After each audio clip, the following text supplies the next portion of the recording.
اعوذ باللہ من الشیطان الرجیم بسم اللہ الرحمن الرحیم قال اللہ تعالی فی الکلام المجید والفرقان الحمید بسم اللہ الرحمن الرحیم وانذر به الذین یخافون ان یحشروا الی ربهم لیس لهم من دونه ولی ولا شفیع لعلهم یتقون ولا تطرد الذین یدعون ربهم بالغداة والعشی یریدون وجہہ ما علیک من حسابهم من شیء وما من حسابک علیہم من شیء فتطردهم فتکون من الظالمین وکذالک فتنا بعضهم ببعض لیقولوا اہؤلاء من اللہ علیہم من بیننا الیس اللہ بعالم بالشاکرین۔ صدق اللہ العظیم۔ ترجمہ سماعت فرمائیں۔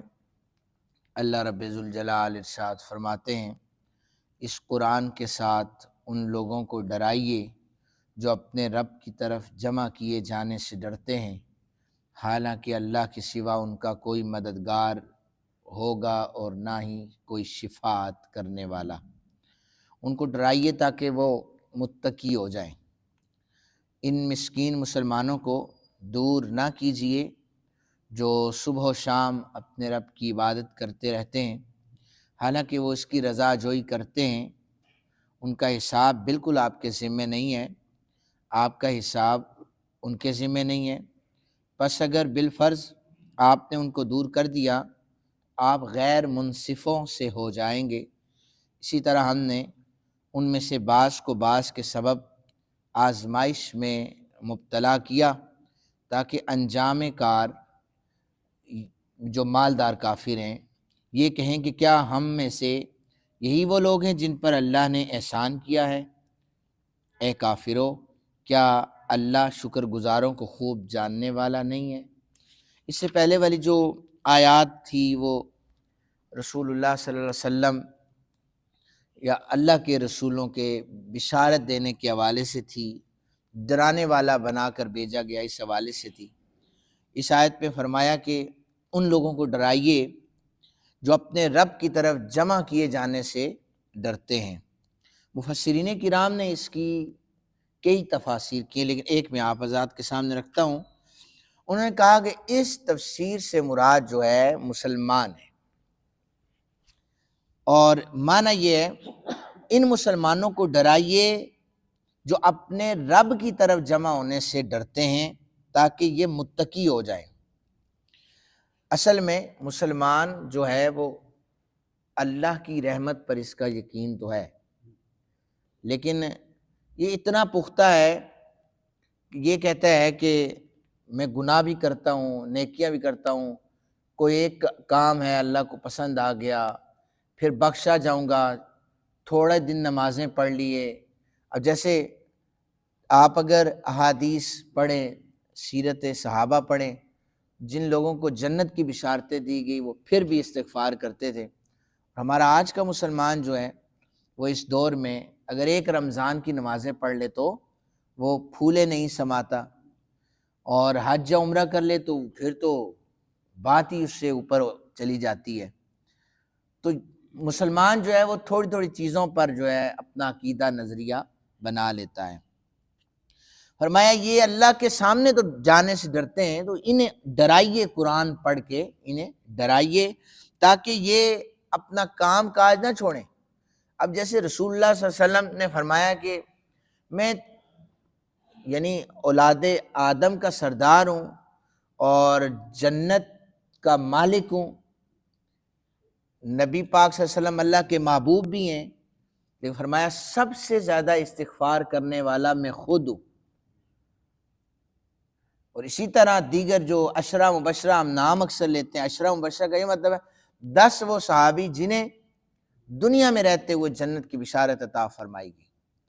تو وہ جو اصحاب ہیں، کیا بشارت دینے کے بعد انہوں نے نمازیں چھوڑ دی تھی، عبادات چھوڑ، وہ تو استغفار بدستور کیے جاتے تھے۔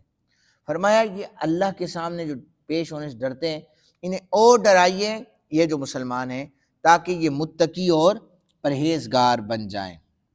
پھر فرمایا کہ ان مساکین کو دور نہ کیجیے جو صبح و شام اپنے رب کی عبادت کرتے ہیں۔ اس آیہ مبارکہ کا شان نزول یہ ہے، رسول اللہ صلی اللہ علیہ وسلم آپ کے سامنے امیر اور غریب کا، گورے اور کالے کا، اجمی اور عربی، آپ نے منع فرمایا ہے، کوئی فرق نہیں تھا۔ یعنی اگر کوئی غلام بھی آتا تو نبی پاک صلی اللہ علیہ وآلہ وسلم نے اسے اپنی اہل بیت میں سے بھی قرار دیا، جیسے حضرت سلمان فارسی رضی اللہ تعالیٰ عنہ کو حضور نے فرمایا سلیمان منا اہل البیت، سلیمان میرے گھر والوں میں سے ہے۔ رنگ اور نسل کو نہیں دیکھا آپ نے، پیسے کو نہیں دیکھا، آپ نے فرمایا کہ جو اللہ رسول کے نزدیک پسندیدہ شخص ہے وہ میرے قریب ہوگا۔ اور جو سگا چچا ابو لہب تھا، لہب کا مطلب ہوتا ہے سرخ انگارہ، خوبصورت بھی تھا، ہر چیز تھی، لیکن دین اسلام کا دشمن تھا، اسے دور فرما دیا۔ تو نبی اکرم صلی اللہ علیہ وسلم غلاموں کو اور صحابہ کرام میں سے جو مفلسین کی جماعت تھی انہیں اپنے قریب بٹھاتے تھے۔ یہ آج کے دور میں بھی اس طرح ہے۔ ان میں حضرت صہیب، حضرت بلال، حضرت عمار اور حضرت خباب رضوان اللہ تعالیٰ عنہ اجمعین پاس بیٹھا کرتے تھے۔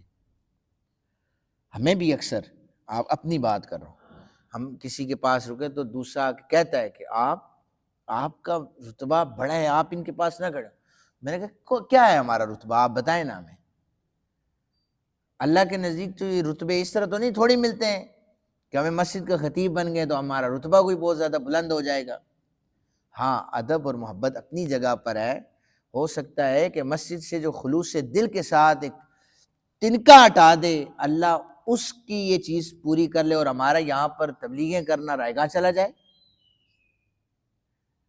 تو نبی پاک صلی اللہ علیہ وسلم کے پاس دو اشخاص قریش سے آئے، اقرا بن حابس اور عیینہ، یہ دونوں آئے۔ جب وہ یہ چار صحابہ بیٹھے تھے چلے گئے تو انہوں نے آ کر یہ کہا کہ یا رسول اللہ صلی اللہ علیہ وسلم، عرب کے مختلف وفود ہمارے پاس آتے ہیں اور آپ کے پاس بھی آتے ہیں، لیکن ہمیں بڑی حیا آتی ہے کہ عرب لوگ جب ہمارے پاس آئیں تو وہ ہمیں غلاموں کے ساتھ بیٹھا ہوا دیکھیں تو کتنی بری بات ہے یہ آ کر رسول اللہ صلی اللہ علیہ وسلم کو وہ کہہ رہے ہیں یہ کتنی بری بات ہے ہم غلاموں کے پاس بیٹھے ہوئے ہیں۔ تو ایسا کیا کریں کہ جب ہم لوگ قریش کے لوگ آپ کے پاس انہیں غلاموں کو دور رکھا کریں اپنے پاس سے، اور پھر جب ہماری مجلس ختم ہو جائے پھر انہیں بلا لیا کریں، یہ آپ کے پاس بیٹھے رہیں۔ نبی پاک صلی اللہ علیہ وسلم نے پھر، اللہ جانتا ہے کہ حضرت شیر خدا کرم اللہ وجہ الکریم کو بھیجا کہ لکھنے کے لیے کچھ لاؤ۔ وہ ایک کونے میں بیٹھے ہوئے تھے، ابھی حضرت علی پاک کچھ لے کے نہیں آئے تھے، حضرت سید الملائکہ آئے مبارکہ لے کے نازل ہو گئے۔ ان مسلمانوں کو اپنے پاس سے دور نہ کیجئے جو ہر وقت اللہ کی عبادت میں لگے رہتے ہیں، چونکہ حضور کی حدیث مبارکہ ہے، پھٹے پرانے کپڑوں میں ملبوس جسے تم حقیر سمجھتے ہو، اللہ کی بارگاہ میں اگر یہ قسم اٹھا دے اللہ اس کی قسم کو رد نہیں کرتا۔ تو ہم سب لوگوں کا معیار یہی ہے۔ آپ دیکھیں ہم تو روزانہ جنازے پڑھاتے ہیں، امیروں کے جنازے میں اور غریبوں کے جنازے میں فرق ہوتا ہے۔ میل جول آپ دیکھیں جتنا بھی ہمارا ہے وہ تعلق ہے وہ آپ اس پہ دیکھ لیں، اب رمضان شریف کی افطاریوں پہ آپ دیکھ لیں، وہ عجب ہی کیفیت ہے جو دین اسلام سے انحراف چیزیں، وہی چیزیں ہم سب کر رہے ہیں۔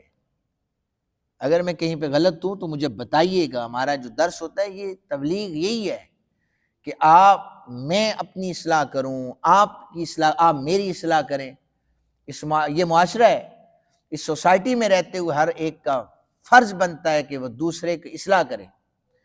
یہاں پر مسئلہ ہے کہ اصلاح کرنے سے اگلا پھر ناراض ہو جاتا ہے، حالانکہ آپ کا خیر خواہ وہ ہے جو غلط بات سے آپ کو روک رہا ہے، لیکن یہاں پر غلط بات کی حمایت میں معاشرہ کھڑا ہو جاتا ہے، حق بات کہنے سے گریز کر رہا ہوتا ہے۔ رسول اللہ صلی اللہ علیہ وسلم کی یہ شریعت نہیں ہے۔ جو آقا کریم صلی اللہ علیہ وسلم نے شریعت بتائی اور جو قرآن پاک کی میں نے آیہ مبارکہ پڑھی ہے، ان لوگوں کو اپنے قریب کیجئے جو ہر وقت اللہ عز و جل کی عبادات کرتے رہتے ہیں۔ ان کی رضا کیا ہے؟ اللہ راضی ہو جائے، اللہ کا رسول راضی ہو جائے۔ اور پھر فرمایا کہ اگر آپ نے بالفرض، قرآن نے کہا، اگر دور کر دیا تو آپ غیر منصفوں میں سے ہو جائیں گے۔ یہ یاد رکھیں کہ نبی پاک صلی اللہ علیہ وسلم اس بات کی طرف جاتے سوچ بھی کوئی نہیں سکتا کہ اللہ جو فرما دے حضور اس سے ہٹ کر کوئی کام کرے۔ تو اگر کریں تو پھر تو عام بندہ جیسے وہ غیر منصفانہ حرکتیں کرتا تو پھر تو وہ ہو گئے، پھر اللہ کے نبی تو نہ رہے۔ اللہ تعالیٰ نے متنبع کیا کہ اگر آپ ان کو دور کریں گے، ہمارا حکم ہے ان کو قریب کریں، آپ دور کریں گے تو آپ غیر منصفوں میں سے ہو جائیں گے۔ یہ تعریضاً عرض کیا ہے، ٹھیک ہے، یہ تعریضاً عرض کیا ہے۔ بہرحال اللہ تعالیٰ ہم سب کو صحیح معنوں میں دین اسلام پر چلنے کی توفیق عطا فرمائے۔ وما علینا الا البلاغ۔